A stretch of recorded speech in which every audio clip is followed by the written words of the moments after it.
Os 6 fantasmas do medo. Faça um inventário de si mesmo, procurando algum remanescente de medo em seu caminho. Pense e enriqueça, porque nada, absolutamente nada, pode atrapalhá-lo. Antes que você possa pôr qualquer parte dessa filosofia em uso, com êxito, sua mente deve estar preparada para recebê-la. A preparação não é difícil.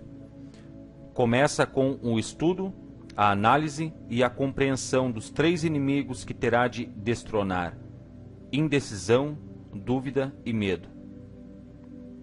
O 6º sentido nunca poderá funcionar enquanto esses 3 negativos, ou alguns deles, permanecerem em sua mente. Os membros do trio maldito são intimamente ligados. Onde se encontra um, os outros 2 estão à mão. Indecisão é a semente do medo. Lembre-se disso enquanto lê. A indecisão se cristaliza na dúvida. As duas se misturam e se tornam medo. O processo de mistura muitas vezes é lento.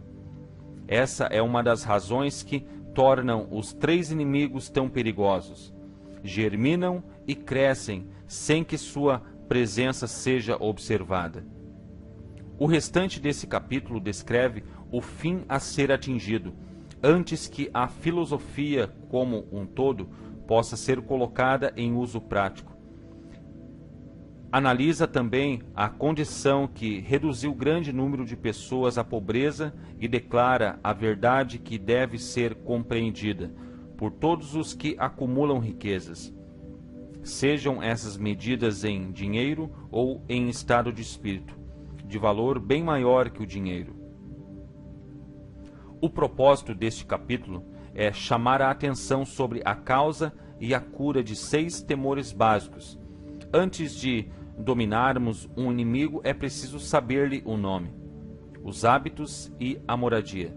Enquanto lê, analise-se com cuidado e determine qual se é que há dos 6 temores básicos agarrou-se a você.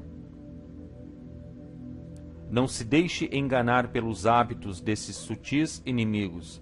Às vezes se mantêm ocultos no subconsciente, onde são difíceis de localizar e mais difíceis ainda de eliminar.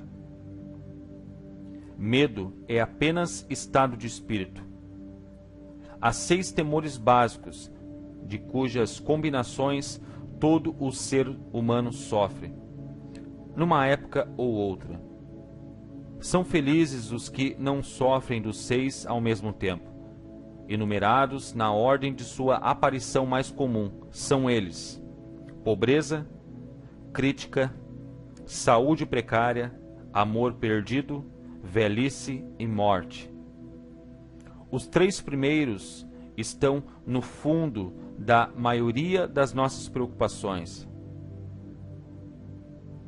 Os outros temores são de menor importância, podem ser agrupados sob esses 6 títulos.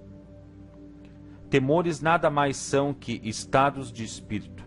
O estado de espírito está sujeito a controle e direção. O homem nada pode criar sem antes conceber, em forma de impulso de pensamento. Em seguida a essa afirmação vem outra, de importância ainda maior, isto é, que os impulsos de pensamento começaram a se traduzir imediatamente em seu equivalente físico, sejam esses pensamentos voluntários ou involuntários.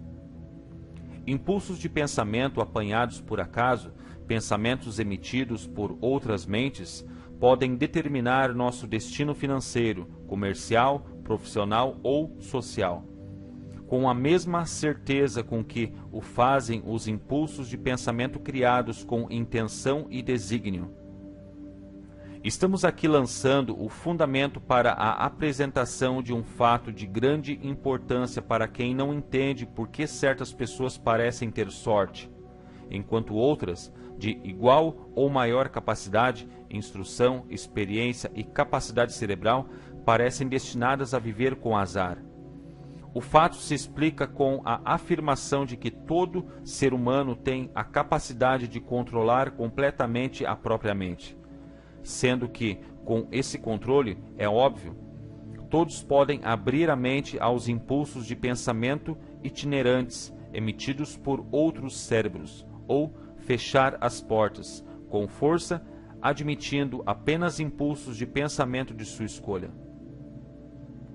A natureza dotou o homem com controle absoluto sobre uma coisa apenas: o pensamento.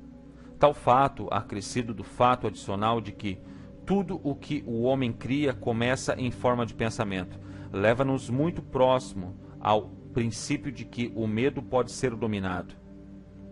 Se é verdade que todo o pensamento tende a revestir-se no seu equivalente físico, e isso é verdade, sem haver nenhum lugar razoável para dúvidas, é igualmente verdade que os impulsos de pensamento, de medo e pobreza não se traduzem em termos de coragem e ganho financeiro. Caminhos que levam a direções opostas. Não pode haver acordo entre pobreza e riqueza. Os dois caminhos que levam, respectivamente, à pobreza e à riqueza, seguem direções opostas.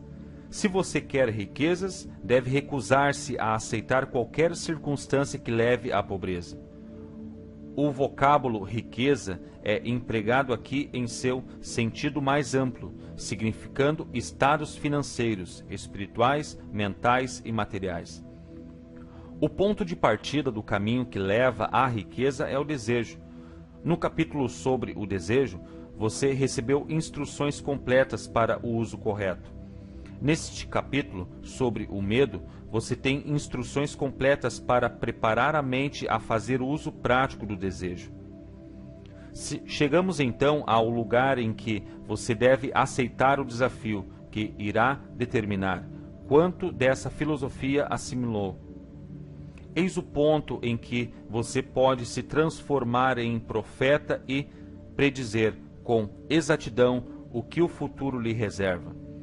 Se depois de ler esse capítulo você estiver disposto a aceitar a pobreza, pode então preparar-se para recebê-la.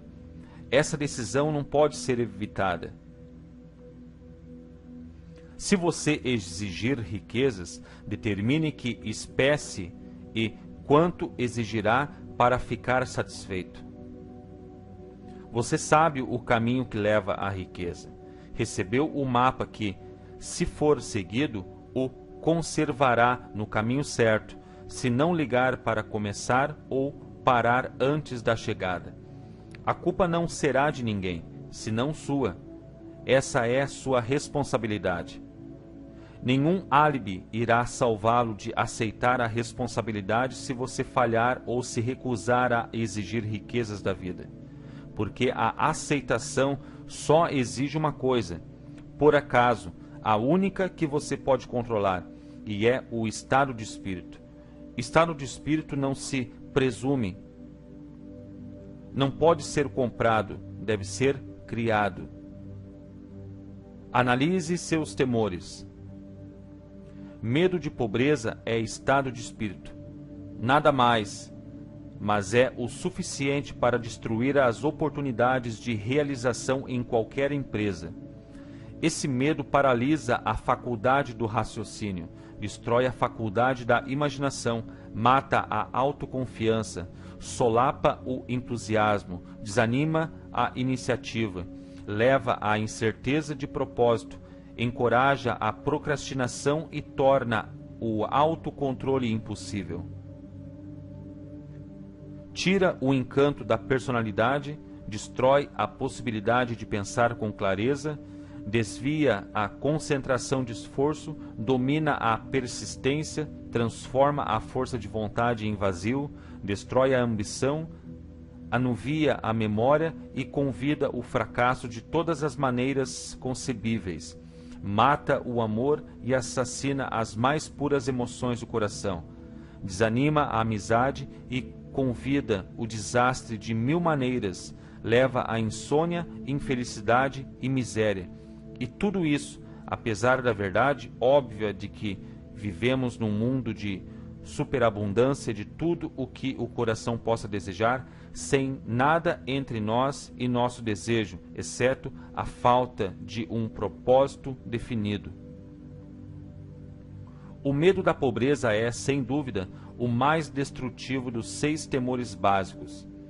Foi colocado no alto da lista por ser o mais difícil de dominar. Nasceu da tendência herdada do homem de atacar economicamente seu semelhante.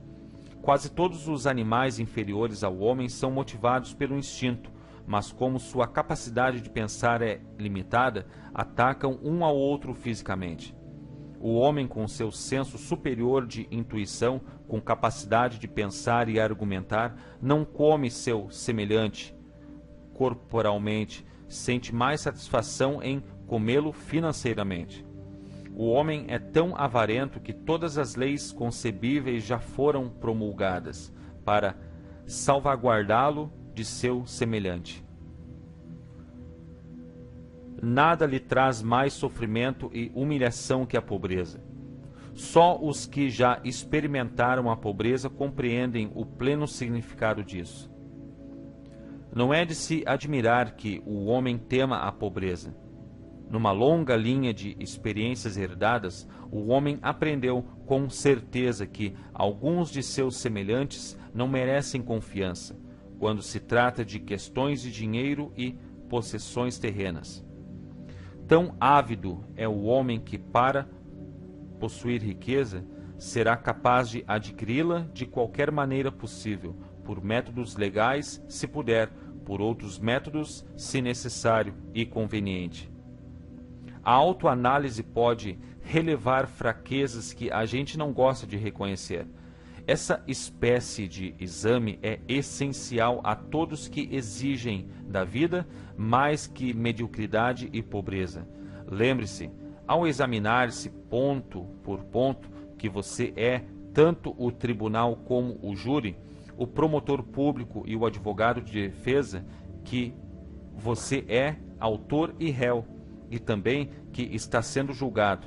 Encare os fatos corajosamente, faça-se perguntas definidas e exija respostas diretas. Quando o exame terminar, saberá mais a seu próprio respeito. Se achar que não pode ser o juiz imparcial nesse autoexame, chame alguém que o conheça bem para servir de juiz enquanto você se submete a um auto-interrogatório. Você está à procura da verdade. Consiga-a, não importa o preço, mesmo que o deixe temporariamente embaraçado. A maioria das pessoas, se interrogadas do que tem mais medo, responderiam: nada temo. A resposta seria inexata, porque poucos percebem que estão atados, em desvantagem, fustigados, física e espiritualmente, por alguma espécie de temor. A emoção do medo está tão sutil e profundamente arraigada que se pode atravessar a vida sob seu jugo, sem jamais reconhecer-lhe a presença. Só uma análise corajosa poderá revelar a sua presença desse inimigo universal. Ao começar a análise, examine profundamente seu caráter. Eis a lista de sintomas que você deve procurar. 6 sintomas que demonstram medo da pobreza. 1. Indiferença. Comumente expressa pela falta de ambição, vontade de tolerar a pobreza, aceitação de qualquer compensação que a vida possa oferecer sem protesto, preguiça mental e física, falta de iniciativa, imaginação, entusiasmo e autocontrole. 2. Indecisão. Hábito de permitir que outros pensem por nós, ficar na moita. 3. Dúvida. Geralmente expressa por álibis e desculpas, designadas para disfarçar, explicar ou desculpar-se dos fracassos. Às vezes aparece em forma de inveja dos bem-sucedidos ou por crítica a eles. 4. Preocupação. Expressa geralmente encontrando defeitos nos outros, tendência a gastar além das rendas, negligência da aparência pessoal, zangas e carrancas, intemperança no uso de bebidas alcoólicas, às vezes pelo uso de narcóticos, nervosismo, falta de equilíbrio e constrangimento. 5. Cautela exagerada, hábito de procurar o lado negativo de todas as circunstâncias, pensando e falando de possíveis fracassos, em vez de se concentrar nos meios de lograr êxito. Saber de todos os caminhos que levam ao desastre, sem nunca procurar evitá-los, esperar pelo momento exato de começar a pôr ideias e planos em ação até à espera de tornar hábito permanente. Lembrar sempre os fracassados, esquecendo-se dos bem-sucedidos. Venda os buracos no queijo, sem ver o queijo. Pessimismo que leva à indigestão, eliminação deficiente, auto-intoxicação, mau hálito e má disposição. 6. Procrastinação. Hábito de adiar para amanhã o que deveria ter sido feito o ano passado. Perder tempo em criar álibis e desculpas por não ter feito uma tarefa. O sintoma é intimamente ligado à cautela exagerada, dúvida e preocupação, recusa na aceitação de responsabilidades, podendo evitá-las, vontade de entrar em acordo, em vez de lutar com firmeza, aceitar dificuldades em vez de vencê-las e usá-las como trampolins ao progresso.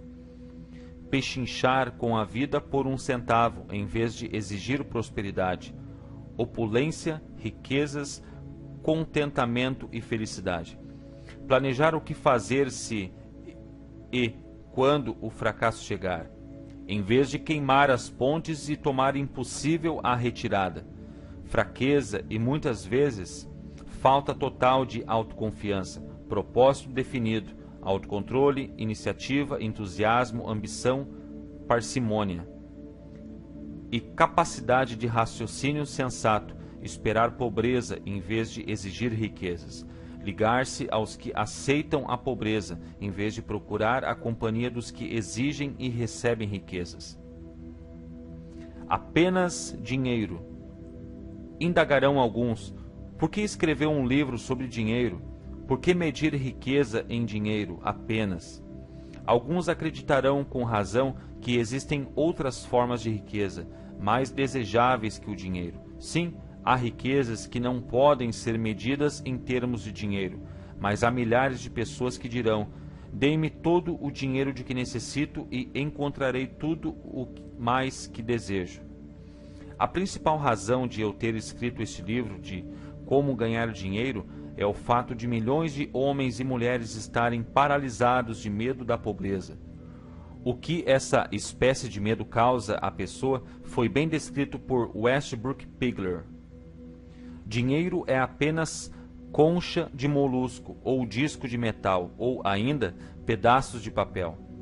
Há tesouros da alma e do coração que o dinheiro não pode comprar, mas a maioria das pessoas, estando sem dinheiro, não consegue ter isso em mente, mantendo a coragem.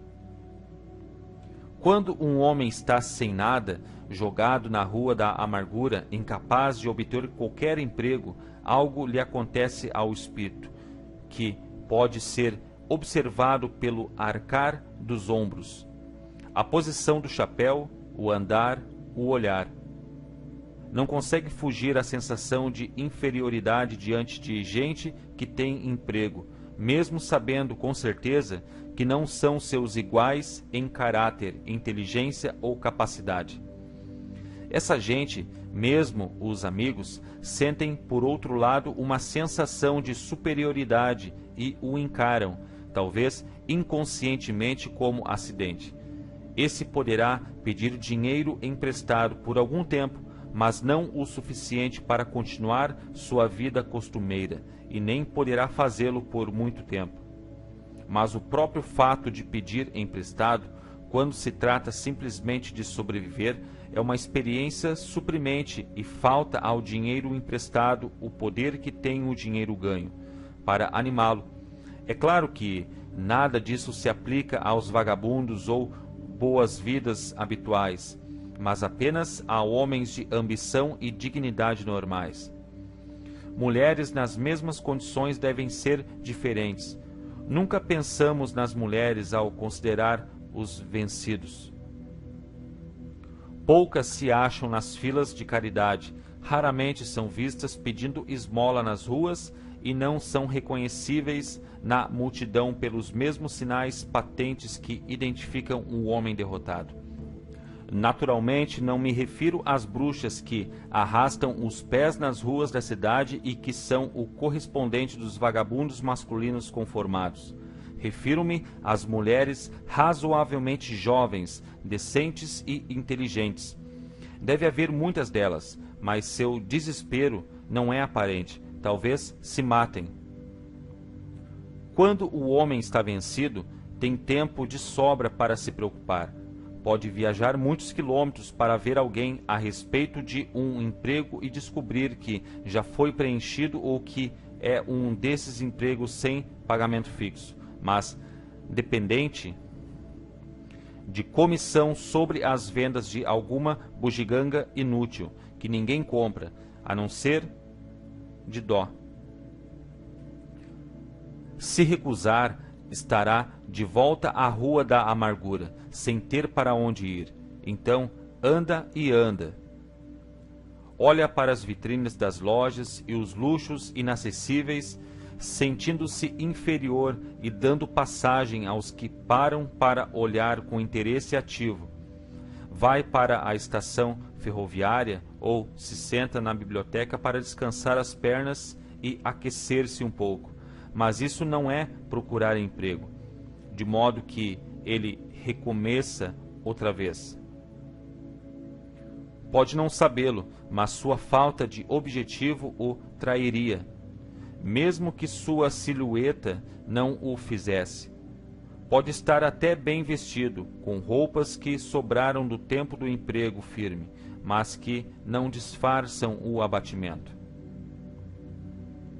Vê milhares de pessoas, guarda-livros, funcionários, químicos ou ajudantes de vagões ocupados no serviço, e os inveja do fundo da alma. Eles possuem independência, dignidade e masculinidade, enquanto ele simplesmente não consegue se convencer de que é bom também. Embora o discuta consigo mesmo e chegue a um veredito favorável, hora após hora. É apenas o dinheiro que faz a diferença. Com um pouco de dinheiro, seria ele mesmo novamente. Você teme as críticas? Exatamente de que modo o homem chegou a esse temor, ninguém o sabe com certeza, mas uma coisa é certa, ele o tem de maneira bastante desenvolvida. O autor tende a atribuir o medo básico à crítica à parte da natureza herdada do homem, que não só o encoraja a tirar os bens e objetos do seu semelhante, mas ainda a justificar a ação, criticando o caráter do seu semelhante. É fato conhecido que o ladrão critica o homem de quem furta, que políticos procuram vantagens, não expondo suas virtudes e qualidades, mas tentando manchar seus oponentes. Astutos fabricantes de roupas não foram lerdos em capitalizar esse medo básico à crítica, maldição de toda a humanidade. De estação em estação, mudam os estilos de muitos artigos e vestuários. Quem estabelece os estilos? É claro que não é o comprador de roupas, mas o fabricante, porque os muda com tanta frequência. A resposta é óbvia, muda os estilos para poder vender mais roupas. Pela mesma razão, os fabricantes de automóveis mudam os estilos dos modelos a cada ano. Poucos querem ter um carro que não seja do último tipo. Estávamos descrevendo o modo pelo qual se comportam sob a influência do temor à crítica, no que se refere às pequenas e mesquinhas coisas da vida. Examinemos agora o comportamento humano, quando esse temor afeta as pessoas em relação a fatos mais importantes nas relações humanas. Tomemos como exemplo Praticamente qualquer pessoa que tenha chegado à idade da maturidade mental, dos 35 aos 40 anos, como média geral, se pudesse ler-lhe os pensamentos secretos, encontraríamos em geral uma descrença muito decidida nas fábulas que inúmeros dogmáticos ensinavam há algumas décadas. Por que é que a pessoa média, mesmo nos nossos dias de esclarecimento, hesita em negar sua crença nas fábulas? A resposta é: medo da crítica. Homens e mulheres já foram queimados vivos por ousarem manifestar descrença em fantasmas. Não é de admirar que tenhamos herdado uma consciência que nos faz temer as críticas. Houve época, e não muito distante, em que a crítica trazia severos castigos. Ainda os traz em alguns países. O medo à crítica rouba a iniciativa ao homem, destrói-lhe o poder de imaginação, limita-lhe a individualidade, tira-lhe a autoconfiança, causando-lhe danos em centenas de outras maneiras. Pais causam aos filhos, às vezes, ferimentos irreparáveis ao criticá-los. A mãe de um de meus companheiros de infância costumava castigá-lo quase diariamente com uma chibata, sempre completando a obra com a afirmação: "Você acabará na penitenciária antes dos 20. Mandaram-no a um reformatório aos 17 anos de idade. Crítica é uma forma de serviço que todos têm em demasia. Todos possuem um estoque dela, distribuindo-a de graça, quer a pedido, quer não. Os parentes mais próximos são, às vezes, os piores ofensores. Deveria ser considerado crime, na realidade, e crime da pior espécie, os pais criarem complexos de inferioridade na mente da criança, por críticas desnecessárias. Empregadores que compreendem a natureza humana conseguem o máximo dos homens, não através de críticas, mas por sugestões construtivas.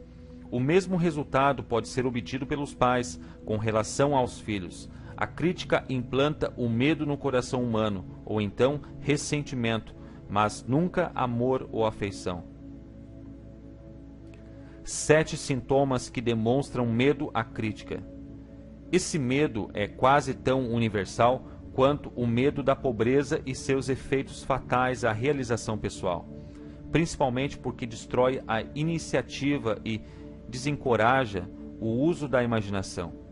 Os sintomas principais são: 1.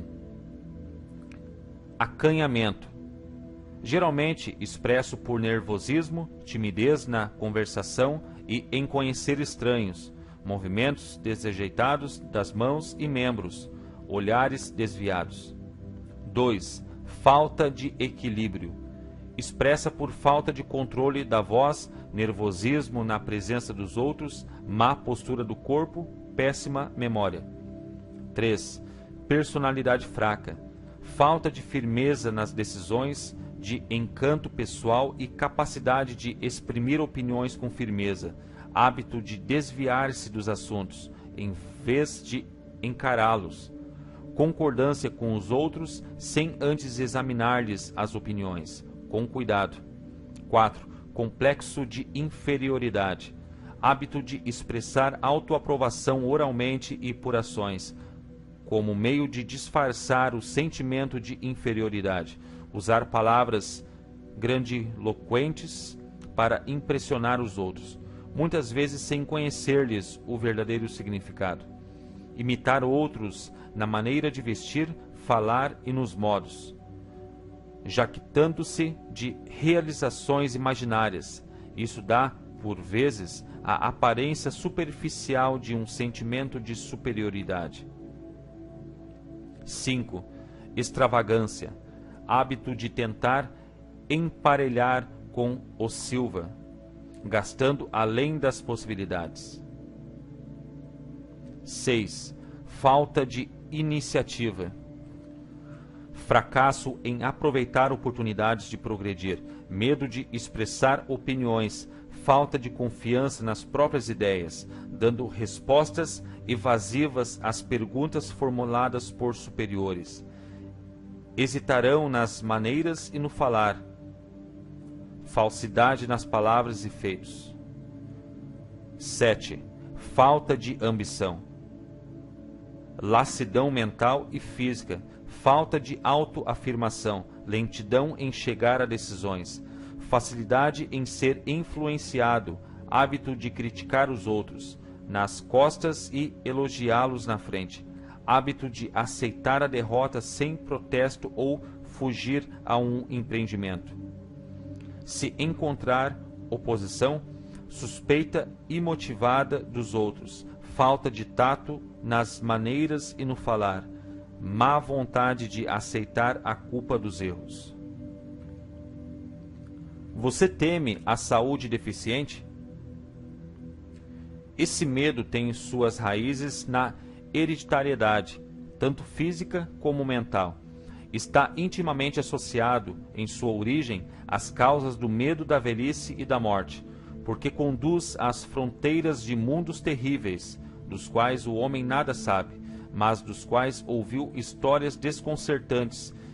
Existe também a opinião, algo generalizada, de que certas pessoas sem ética fazem negócios, vendendo saúde, mantendo vivo o medo da doença.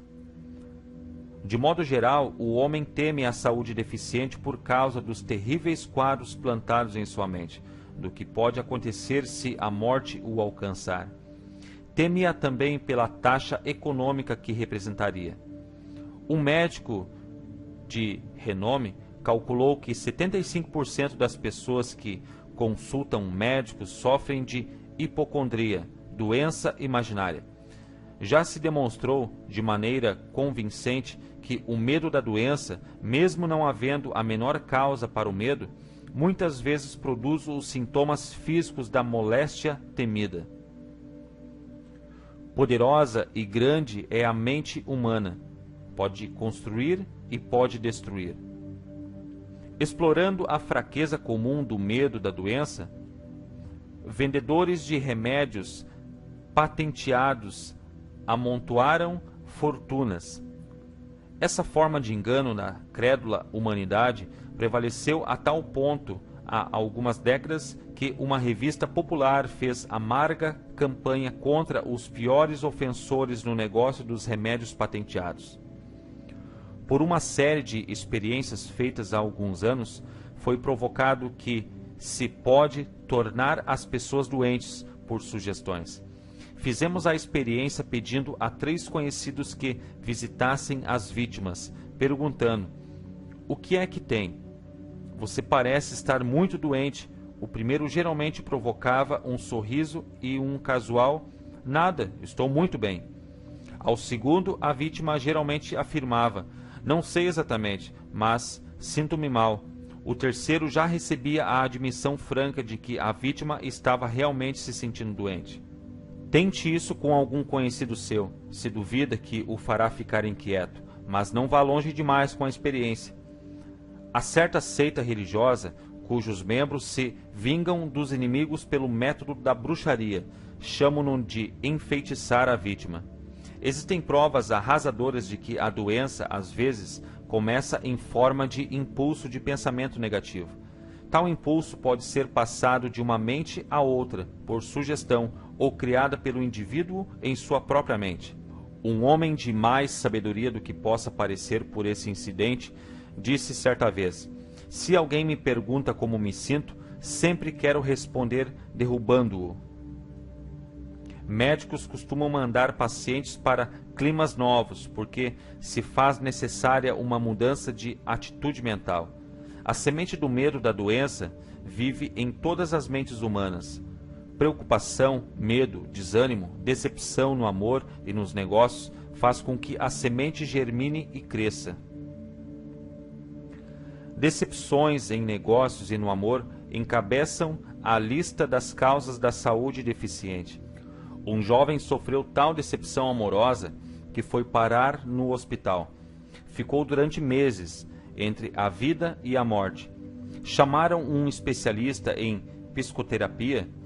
Esse mudou as enfermeiras, mandando uma jovem encantadora, que começou, de acordo com um médico, a namorá-lo desde o primeiro dia em que entrou no emprego.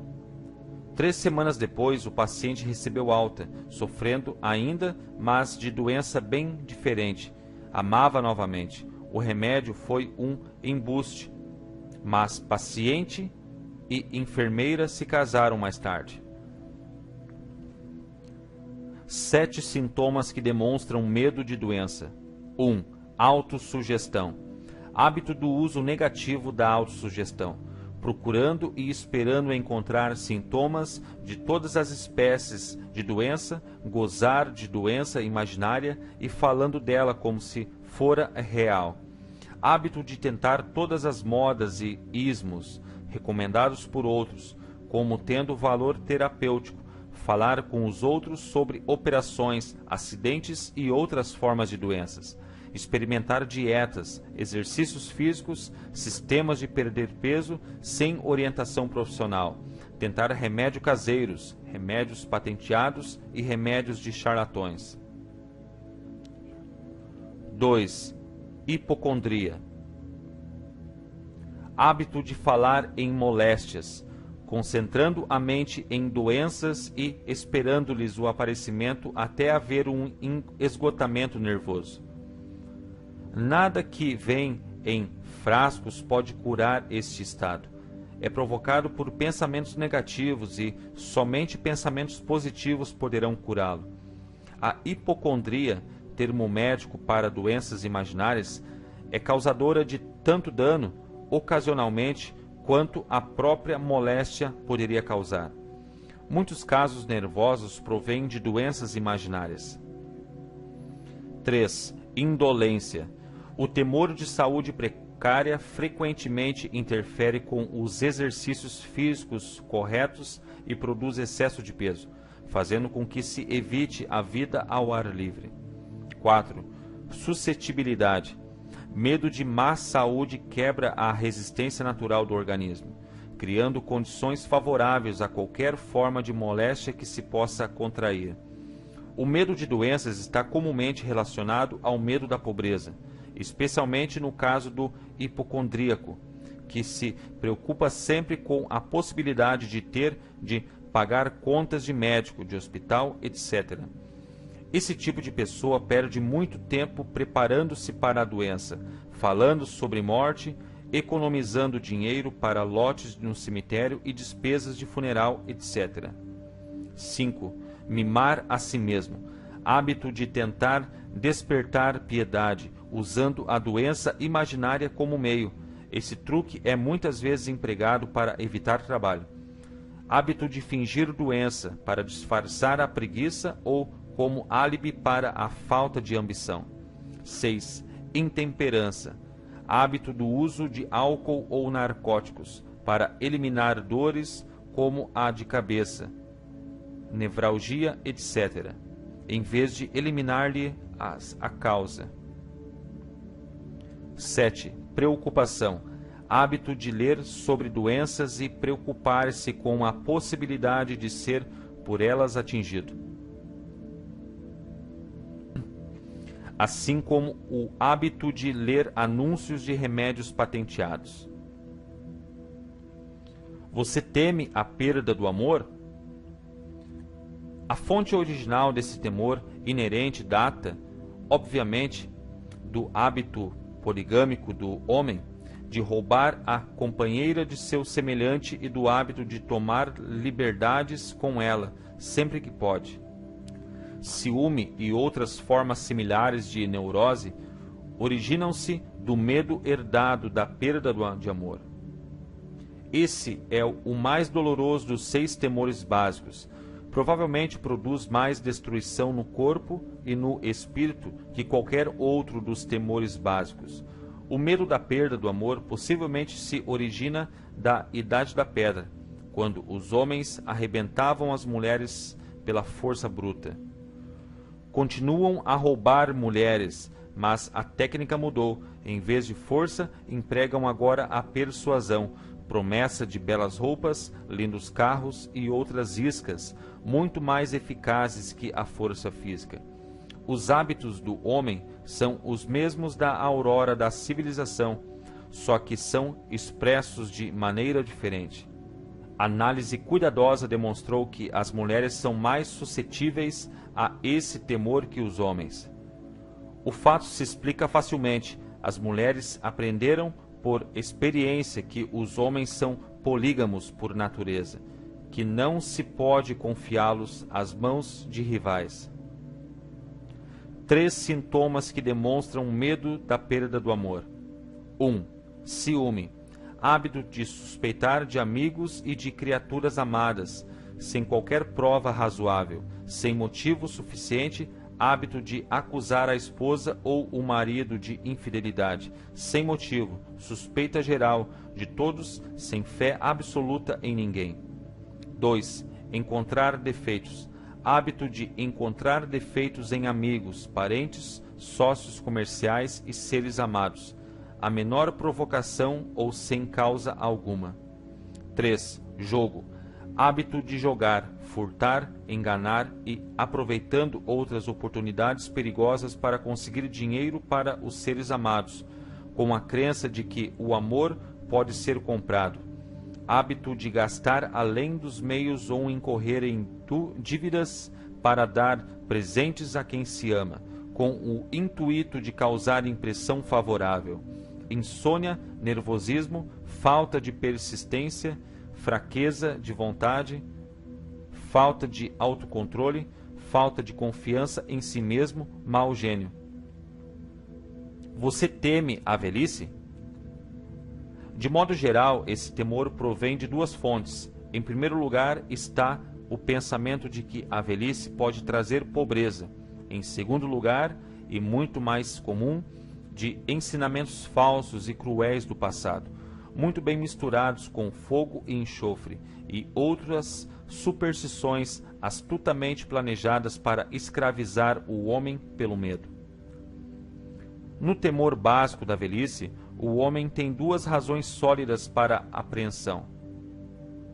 Uma nascida da desconfiança em relação a seus semelhantes que poderão se apossar de todos os bens terrenos que possui. Outra, originada dos quadros terríveis que seu espírito guarda do mundo do além. A possibilidade de doença, mais comum na velhice, também é causa que contribui ao temor da idade provecta. Erotismo também contribui para o medo da velhice, pois ninguém se alegra com a ideia da diminuição da atração sexual. A causa mais comum de medo da velhice está ligada à possibilidade de pobreza. Asilo não é a palavra bonita. Arrepia a todos os que encaram a possibilidade de ter de passar os últimos anos numa instituição para velhos pobres. Outra causa que contribui ao temor da velhice é a possibilidade de perda de liberdade e independência, pois a idade avançada pode trazer a perda tanto da liberdade física como da econômica. 4 sintomas que demonstram medo da velhice. 1. Diminuição prematura de ritmo. Tendência de diminuir o ritmo por volta dos 40 anos, idade da maturidade mental, e de desenvolver um complexo de inferioridade, acreditando-se decadente devido à idade. 2. Desculpas pela idade.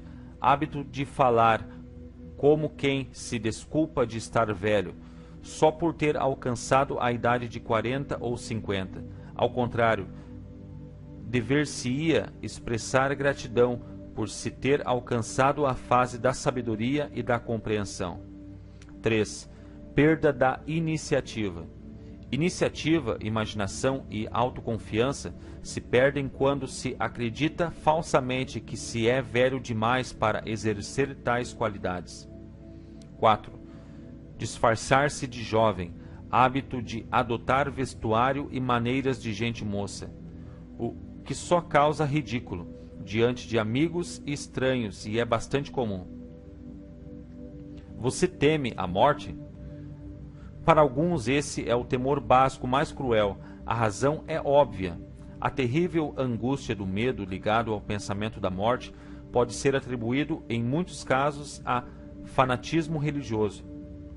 Os supostos pagãos temem menos a morte que os civilizados.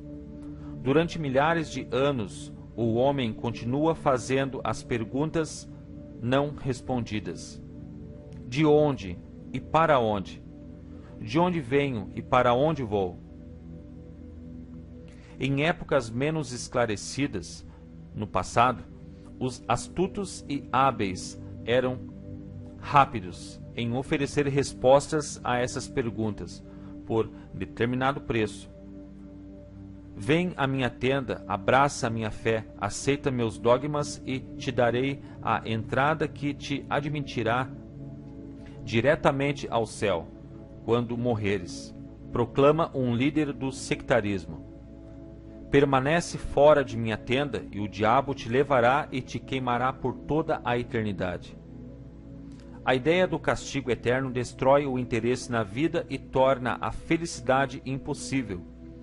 Conquanto o líder religioso não possa fornecer salvo-conduto ao céu, nem por falta de tal disposição, permitir que o infeliz desça ao inferno. Essa última possibilidade parece tão terrível que o próprio pensamento toma conta da imaginação, de maneira tão realista que paralisa a razão e causa o medo da morte. Atualmente, o temor da morte já não é tão comum quanto o era, na época em que não havia ainda as grandes universidades. Os cientistas lançaram as luzes da verdade sobre o mundo, e essa verdade está libertando rapidamente homens e mulheres do terrível medo da morte. As jovens que frequentam as universidades e outras instituições de ensino não se impressionam facilmente com o fogo e o enxofre. Com o auxílio da biologia, da astronomia, da geologia e outras ciências afins, os temores da Idade Média que dominavam a mente humana foram dissolvidos. O mundo inteiro consiste apenas de duas coisas, energia e matéria. Em física elementar aprendemos que nem a matéria nem a energia, as únicas realidades que o homem conhece, podem ser criadas ou destruídas. Tanto a matéria como a energia podem ser transformadas, mas nunca destruídas. A vida é energia, não há dúvida nenhuma. Se nem energia nem matéria podem ser destruídas, é claro que a vida não pode ser destruída, como outras formas de energia. Pode passar por vários processos de transição ou transformação, mas não pode ser destruída. A morte é mera transição. Se a morte não for mera transformação ou transição, então nada mais vem depois dela senão um sono longo, eterno, tranquilo, e o sono não deve ser temido. Assim, você poderá eliminar para sempre o medo da morte. 3 sintomas que demonstram medo da morte. 1. Pensar em morrer. Hábito que prevalece entre os idosos, embora os mais jovens se preocupem muitas vezes com a morte em vez de aproveitar a vida ao máximo. Isso se deve frequentemente à falta de propósito ou à inabilidade de encontrar, talvez, graças à falta de propósito, uma profissão adequada. O maior remédio para o medo da morte é o desejo ardente de realização, baseado em serviços úteis aos outros. A pessoa ocupada não pensa em morrer. 2. Associação com o medo da pobreza. Pode-se temer o assalto da pobreza na própria vida ou que a morte cause pobreza aos seres amados. 3. Associação com doença ou desequilíbrio. Doença física pode levar à depressão mental, decepção no amor, fanatismo religioso, estado grave de neurose ou insanidade mesmo são também causas do medo da morte. Preocupação é medo. A preocupação é um estado de espírito baseado no medo, age com lentidão, mas persistentemente é insidiosa e sutil. Passo a passo ela se infiltra até paralisar a faculdade de raciocínio, destruindo a autoconfiança e a iniciativa. Preocupação é uma forma de medo admitido, causado pela indecisão, portanto, é um estado de espírito controlável. Mente alterada é mente inútil. A indecisão altera a mente. A maioria das pessoas não possui um poder de chegar às decisões com rapidez, sustentando-as depois de torná-las. Condições não nos preocupam. Uma vez alcançada a decisão de seguir uma linha de ação definida, certa vez entrevistei um homem que seria eletrocutado dali a 2 horas. O condenado era o mais calmo dos 8 prisioneiros, que com ele estavam na cela da morte. Sua calma fez com que lhe perguntasse o que sentia, sabendo que entraria na eternidade dali a pouco. Com um sorriso de confiança respondeu: "Sinto-me otimamente." Imagine só, companheiro, minhas preocupações logo terminarão. Só tive preocupações em toda minha vida. Sempre foi difícil conseguir alimento e vestuário. Logo mais não precisarei dessas coisas. Sinto-me bem desde que soube com certeza que deveria morrer. Resolvi então aceitar o destino com bom humor. Enquanto falava, devorava um jantar de proporções suficientes para 3 homens, comendo cada porção que lhe traziam e, aparentemente, apreciando-as como se nada fatal o aguardasse. A decisão lhe trouxe resignação ao seu destino. A decisão pode também impedir a aceitação de circunstâncias indesejáveis. Os 6 temores básicos se traduzem num estado de preocupação através da indecisão.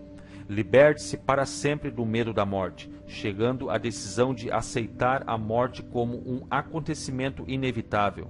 Vença o medo da pobreza, chegando à decisão de se conformar com qualquer riqueza que possa acumular sem preocupações. Pise com força no medo da crítica, alcançando a decisão de não se preocupar com o que os outros possam pensar, fazer ou dizer. Elimine o medo da velhice, tomando a decisão de aceitá-la, não como desvantagem, mas como bênção, que traz sabedoria, autocontrole e compreensão desconhecidos à juventude. Isente-se do medo das doenças com a decisão de esquecer os sintomas. Domine o medo da perda de amor, chegando à decisão de viver sem amor, se isso for necessário. Mate o hábito de preocupação sob todos os aspectos, tomando a decisão geral, coletiva, de que nada que a vida tem a oferecer vale o preço da preocupação. Com essa decisão virá o equilíbrio, paz de espírito e a tranquilidade de pensamento que trazem a felicidade. O homem cuja mente está cheia de medo não só destrói suas próprias oportunidades de ação inteligente, como transmite essas vibrações destrutivas às mentes dos que entram em contato com ele, destruindo-lhes ainda as oportunidades. Até o cachorro e o cavalo sabem quando falta coragem ao dono. Captarão as vibrações de medo emitidas pelo dono, comportando-se de acordo, mesmo descendo a escala da inteligência. No reino animal, encontra-se essa mesma capacidade de captar as vibrações de medo. Pensamento que destrói. As vibrações de medo passam de uma mente a outra com a mesma rapidez e segurança com que o som da voz humana passa da estação transmissora ao aparelho receptor de rádio.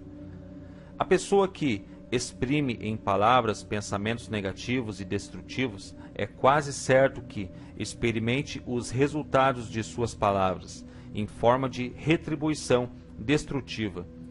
A liberação de impulsos de pensamentos destrutivos, sem auxílio de palavras, também produz retribuição de vários modos. Em primeiro lugar, e talvez o mais importante de ser lembrado, é que a pessoa que libera pensamentos de natureza destrutiva deve sofrer danos através do aniquilamento da faculdade da imaginação criadora.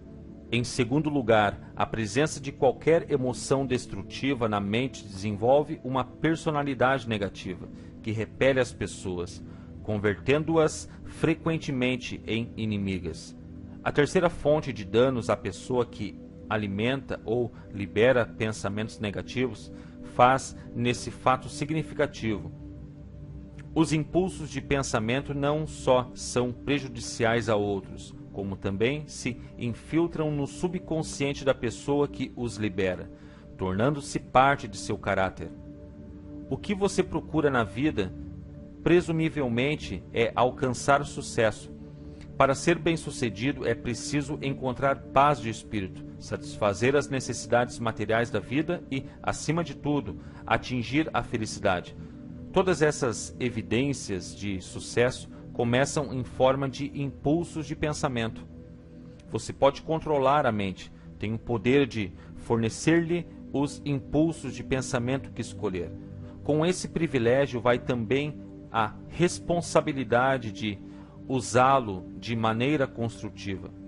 Você é o senhor de seu destino terreno, do mesmo modo que possui o poder de controlar seu ambiente, tornando sua vida o que deseja que ela seja, ou pode deixar de exercer o privilégio que lhe pertence, de fazer sua vida de encomenda, jogando-se assim ao alto mar das circunstâncias, onde será balançado para cá e para lá, qual casquinha nas ondas do oceano.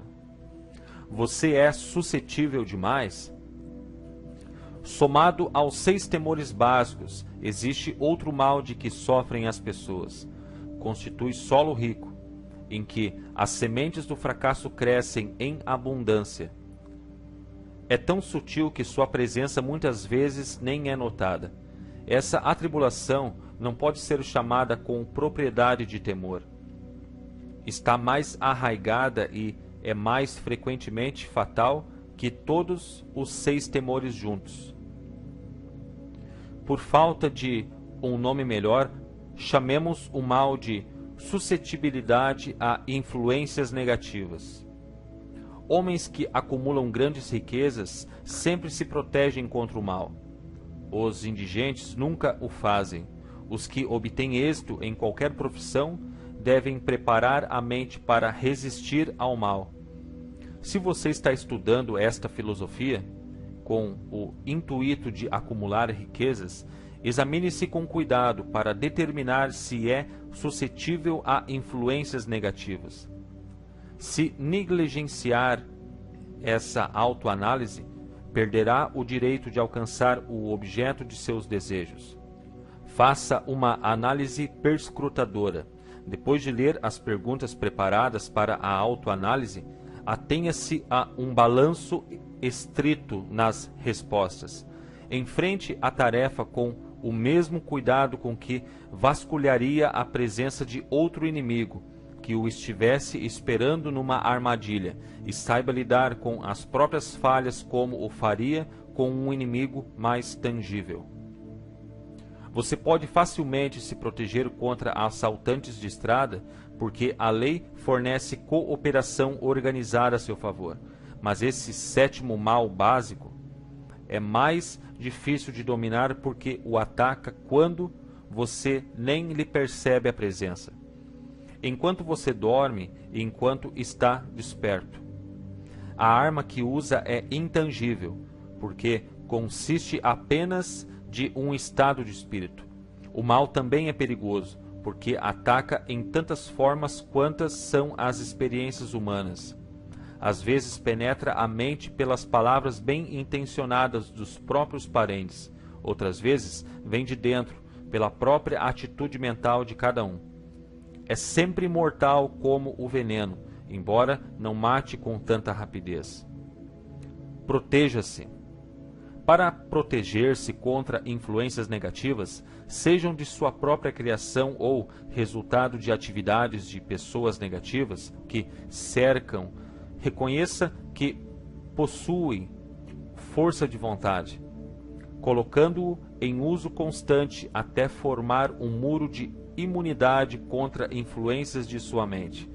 Reconheça o fato de que você e todo o ser humano são, por natureza, preguiçosos, indiferentes e suscetíveis a sugestões que se harmonizem com suas fraquezas. Reconheça que você é suscetível, por natureza, aos 6 temores básicos, adquirindo hábitos que combatam tais temores. Reconheça que influências negativas muitas vezes se exercem sobre seu subconsciente, o que torna difícil captá-las, e conserve a mente fechada contra as pessoas que o deprimem ou desanimam de algum modo. Faça uma limpeza no armário de remédios, jogando fora os comprimidos, e pare de alcovitar resfriados, dores e doenças imaginárias. Procure deliberadamente a companhia de gente que a influencie a pensar e agir por si. Não espere aborrecimentos, pois eles têm o costume de não desapontá-lo. Sem dúvida, a fraqueza mais comum dos seres humanos é a de deixar a mente aberta à influência negativa dos outros. Essa fraqueza é ainda mais prejudicial porque a maioria das pessoas não reconhece que carrega consigo a maldição, e os que a reconhecem deixam de corrigi-la ou recusam-se a corrigir o mal até se tornar parte incontrolável de seus hábitos diários. Para ajudar aos que se querem ver como realmente são, foi preparada essa lista de perguntas. Leia-as e dê as respostas em voz alta, para que possa ouvir a própria voz. Isto lhe facilitará ser franco consigo mesmo. Pense antes de responder. Você se queixa com frequência de sentir-se mal, e quando isso acontece, qual a causa? Encontra defeitos nos outros à menor provocação? Comete erros frequentes em seu trabalho, e se é assim, por quê? É sarcástico e ofensivo ao conversar? Evita deliberadamente a companhia de qualquer pessoa, e sendo assim, por quê? Sofre muito de indigestão? Se sofre, qual a causa? A vida lhe parece fútil e o futuro sem esperança? Gosta da sua profissão? Se não, por quê? Sente com frequência autocompaixão? Se sente, por quê? Sente inveja dos que o superam? A que dedica mais tempo? A pensar no sucesso ou no fracasso? Está ganhando ou perdendo confiança em si mesmo à medida que envelhece? Aprende algo de valor dos erros cometidos? Permite que algum parente ou amigo o preocupe? Se é assim, por quê? Acontece às vezes estar nas nuvens e outras vezes nas profundezas do desespero? Quem exerce sobre você a influência mais inspiradora? Qual a causa? Tolera influências negativas ou desanimadoras, podendo evitá-las? Não se importa com a aparência pessoal? Sendo assim, quando e por quê? Aprendeu a afogar as mágoas, ficando ocupado demais para que o aborreçam? Chamar-se-ia de Maria vai com as outras, se permitisse aos outros pensarem por você? Quantos distúrbios evitáveis o aborrecem e por que os tolera? Recorre à bebida, narcóticos ou cigarros para acalmar os nervos? Se é assim, por que não tenta a força de vontade em lugar deles? Alguém o caceteia? Por quê? Tem algum propósito importante e, sendo assim, o que é e quais os planos para alcançá-lo? Sofre de alguns dos 6 temores básicos? De qual deles? Possui um método que o proteja das influências negativas? Faz uso deliberado da autossugestão para tomar a mente positiva? O que preza mais, suas propriedades materiais ou o privilégio de controlar os próprios pensamentos? É facilmente influenciado por outros contra seu próprio juízo? O dia de hoje acrescentou alguma coisa ao seu estoque de conhecimentos ou estado de espírito?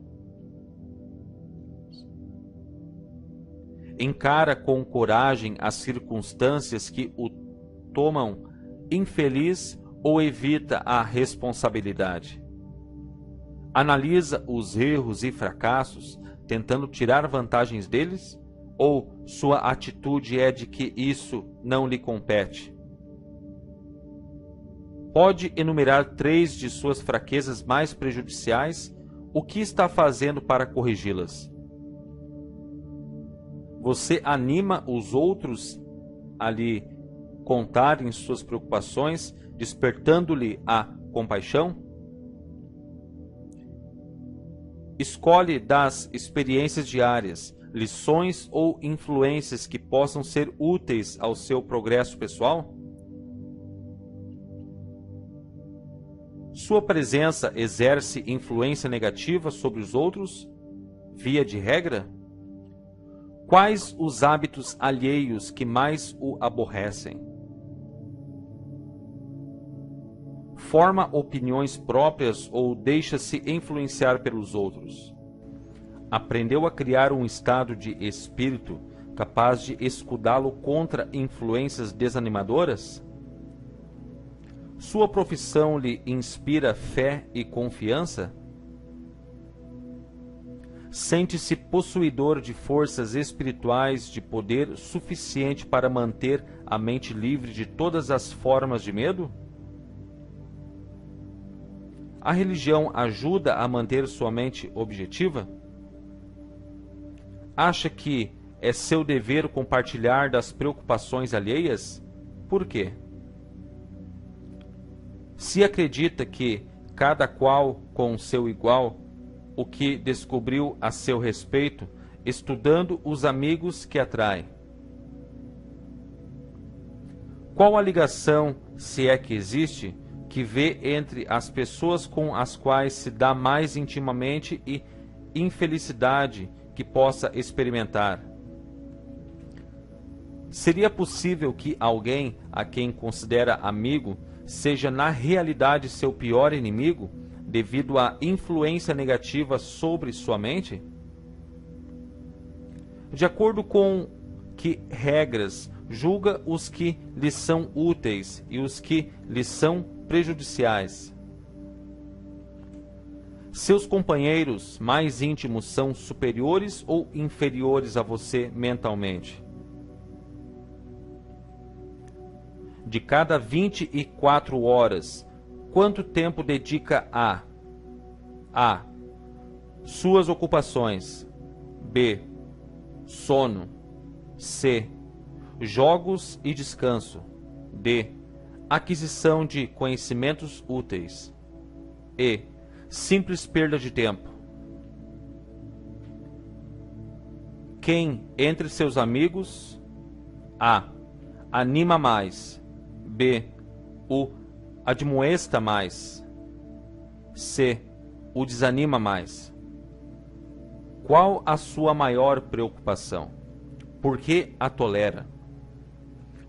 Quando alguém lhe oferece conselho de graça, não solicitado, você o aceita sem discutir ou analisa-lhe os motivos?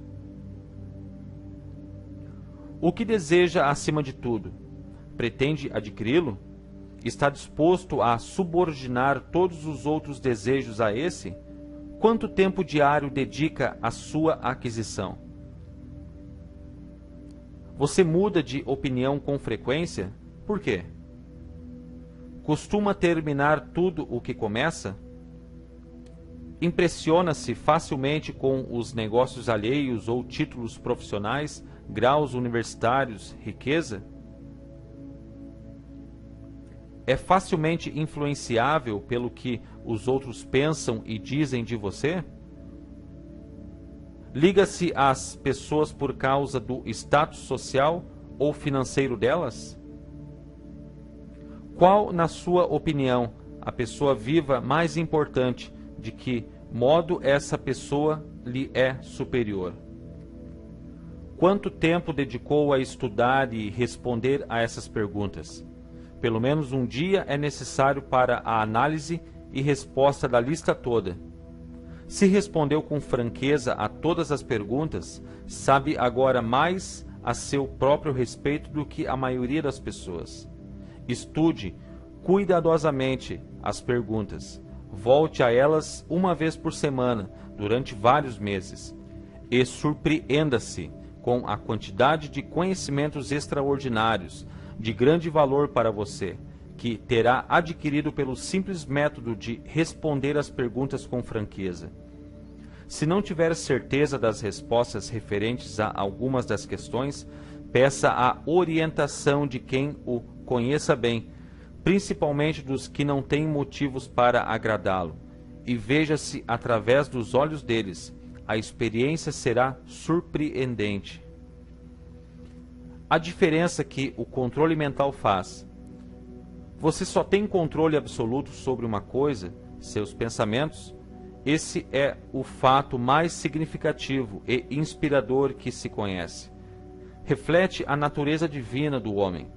Essa prerrogativa divina é o único meio pelo qual você pode controlar seu destino. Se você não conseguir controlar a mente, esteja certo de que não pode controlar mais nada. Se tiver de ser descuidado com as suas posses, que o seja com relação às coisas materiais.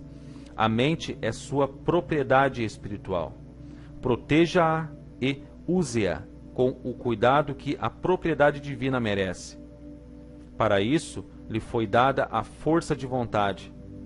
Infelizmente, não há proteção legal contra os que, intencionalmente ou por ignorância, envenenam a mente alheia por sugestões negativas. Esse tipo de destruição deveria ser punível por meio de pesadas penalidades legais, porque pode, e o faz muitas vezes, destruir as oportunidades de alguém adquirir coisas materiais protegidas por lei. Homens de mente negativa tentaram convencer Thomas Edison de que não saberia construir a máquina capaz de gravar e reproduzir a voz humana. Porque, argumentavam, ninguém tinha jamais produzido tal máquina. Edison não lhes deu crédito. Tinha a certeza de que a mente poderia produzir qualquer coisa que concebesse e em que acreditasse, e foi isso que elevou o grande Edison acima do rebanho comum.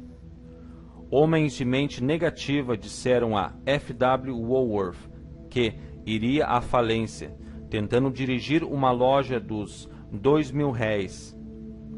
Não lhes deu confiança. Sabia que faria qualquer coisa razoável se baseasse os planos na fé. Exercendo o direito de impedir que sugestões negativas alheias lhe penetrassem a mente, empilhou uma fortuna de mais de 100 milhões de dólares. Gente incrédula zombava com desprezo de Henry Ford quando esse experimentou o primeiro automóvel, rusticamente construído, nas ruas de Detroit. Alguns afirmavam que a coisa nunca se tornaria prática. Outros diziam que ninguém daria dinheiro por uma geringonça daquelas. Ford proclamou: cercarei a terra de automóveis seguros. Foi o que fez, para beneficiar os que procuram vastas riquezas. Que seja lembrado que a única diferença entre Henry Ford e a maioria dos que trabalham é essa: Ford tinha mente e controlava-a. Outros as têm, mas não tentam controlá-la. Controle mental é resultado de autodisciplina e hábito. Ou você controla a mente ou ela o controla. Não há meio termo. O método mais prático de controlar a mente é o hábito de manter-se ocupado, com um propósito definido, apoiado em um plano definido.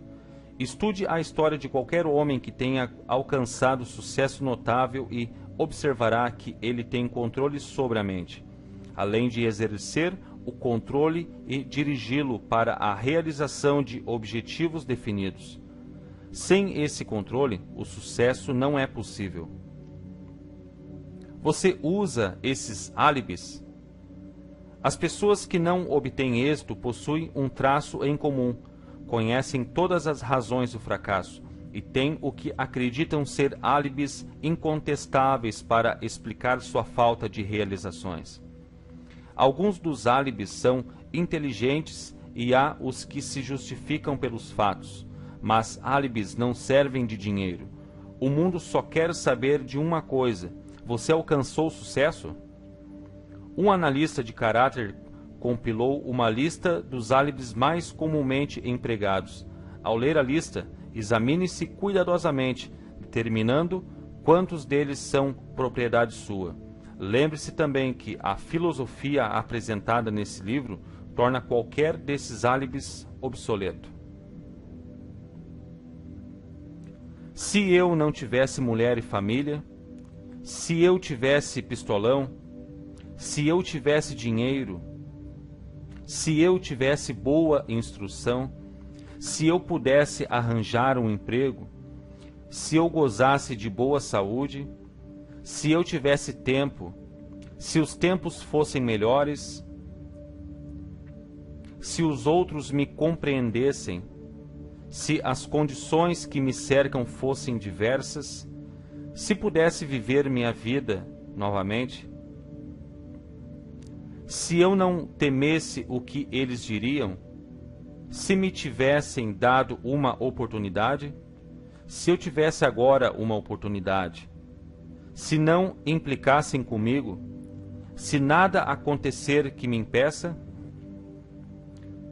se eu fosse mais jovem, se eu pudesse fazer o que quero, se tivesse nascido rico, se pudesse encontrar as pessoas certas, se eu tivesse o talento que alguns têm, se eu ousasse me impor, se eu tivesse aproveitado oportunidades passadas, se as pessoas não me enervassem, se eu não tivesse de lidar com a casa e com as crianças, se eu pudesse economizar algum dinheiro, se o patrão me desse valor, se eu tivesse alguém que me ajudasse, se minha família me entendesse, se eu vivesse numa cidade grande, se eu pudesse começar, se eu fosse livre, se eu tivesse a personalidade de algumas pessoas, se eu não fosse tão gordo, se conhecessem meu talento,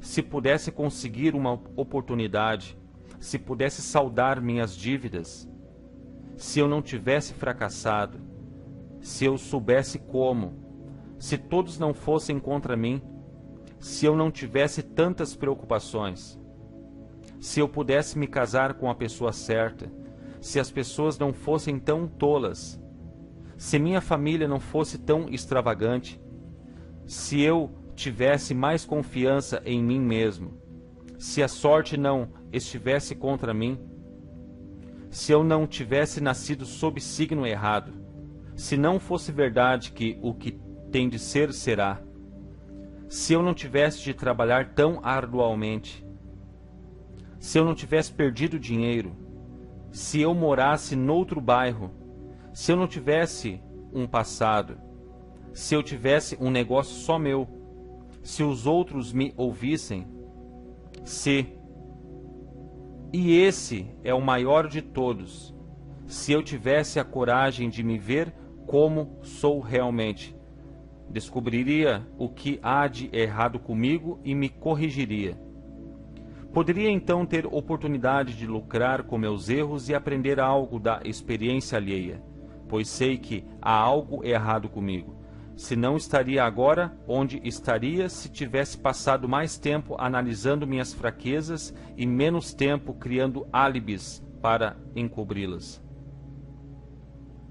O hábito fatal ao sucesso. Criar álibis para explicar o fracasso é passatempo nacional. O hábito é antigo como a raça humana e é fatal ao sucesso. Por que é que as pessoas se agarram aos álibis favoritos? A resposta é óbvia. Defendem os álibis porque os criam. O álibi do homem é fruto de sua imaginação. É da natureza humana defender o filho cerebral. Criar álibis é hábito profundamente arraigado. É difícil romper hábitos, especialmente quando são uma justificativa de algo que fazemos. Platão pensava nessa verdade ao dizer: a primeira e melhor vitória é conquistar a si mesmo. Ser conquistado por si mesmo é a mais vergonhosa e vil das coisas. Outro filósofo tinha o mesmo pensamento em mente ao afirmar: foi para mim grande surpresa descobrir que toda a lealdade que via nos outros não passava de reflexo de minha própria natureza. É sempre um mistério para mim, disse Elbert Hubbard. Por que as pessoas passam tanto tempo se iludindo, deliberadamente criando álibis para encobrir suas fraquezas? Se fosse usado de maneira diferente, esse mesmo tempo seria suficiente para curar a fraqueza, de modo que então não seriam necessários álibis. Encerrando, quero lembrar-lhe que a vida é um tabuleiro de xadrez e o jogador à sua frente é o tempo. Se você hesitar na jogada ou deixar de jogar com rapidez, suas peças serão eliminadas. Até lá. Você está jogando contra um parceiro que não tolera indecisão. Antigamente você poderia ter uma desculpa lógica por não ter forçado a vida a lhe dar o que queria, mas esse hábito é agora obsoleto, porque você está de posse da chave mestra que abre a porta da vida a riquezas fartas. A chave mestra é intangível, mas poderosa. É o privilégio de criar, em sua mente, um desejo ardente por uma espécie definida de riquezas. Não há penalidade imposta pelo uso da chave, mas há um preço a pagar se não a usar. O preço é o fracasso. Há um prêmio de proporções estupendas se puser a chave em uso. É a satisfação que atinge aos que conquistam a si mesmos e forçam a vida a pagar a que lhe pedem. O prêmio vale seu esforço. Você vai começar e se convencer? Se tivermos afinidade, disse o imortal Emerson, encontrar-nos-emos ao terminar, lanço mão do seu pensamento para dizer: se temos afinidade, então já nos encontramos através dessas páginas. Pontos a fixar.